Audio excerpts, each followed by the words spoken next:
Saint Eleutherius, Bishop of Tournai at the beginning of the 6th century. Historically there is very little known about St. Eleutherius, but he was without doubt the first bishop of Tournai. Theodore, whom some give as his immediate predecessor, was either a bishop of Tours, whose name was placed by mistake on the episcopal list of Tournai, or simply a missionary who ministered to the Christians scattered throughout the small Frankish kingdom of Tournai. Before he became bishop, Eleutherius lived at court with his friend Methodus, who predicted that he would attain the dignity of a count and also be elevated to the episcopate.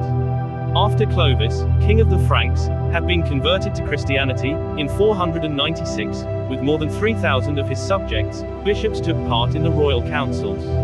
St. Remigius, bishop of Reims, organized the Catholic hierarchy in northern Gaul, and it is more than likely that Saint Eleutherius was named bishop of Tournai at this time.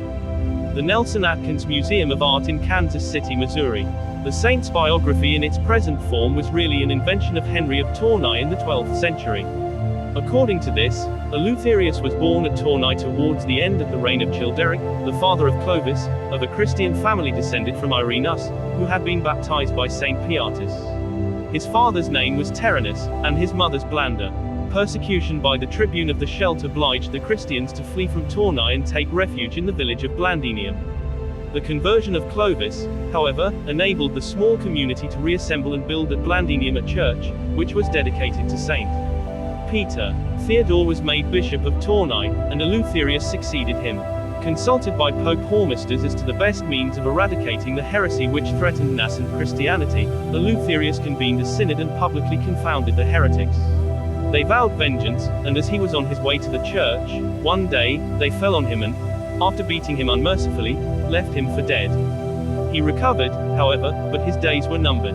On his deathbed, 529, he confided his flock to his lifelong friend, Saint Methodus.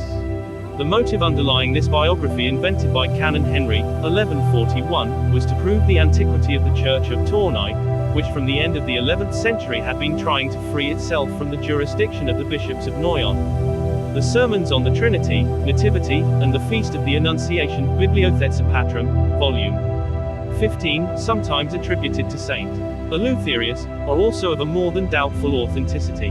His cult, however, is well established. There is record of a recovery of his relics during the episcopate of Hedelo in 897 or 898, and a translation of them by Bishop Boudouin in 1064 or 1065, and another in 1247. Relics of this saint were also preserved in the monastery of Saint Martin at Tournai, and in the cathedral at Bruges. His feast is given in martyrologies on 20 or July 21st, but is usually celebrated on the former date. The translation of his relics is commemorated August 25th. According to the Liber Pontificalis, Pope Eleutherius died on the 24th of May and was buried on the Vatican Hill, in Vaticano, near the body of Peter the Apostle. Later tradition has his body moved to the church of San Giovanni della Pigna, near the Pantheon. In 1591, his remains were again moved to the church of Santa Susanna at the request of Camilla Peretti, the sister of Pope Sixtus V.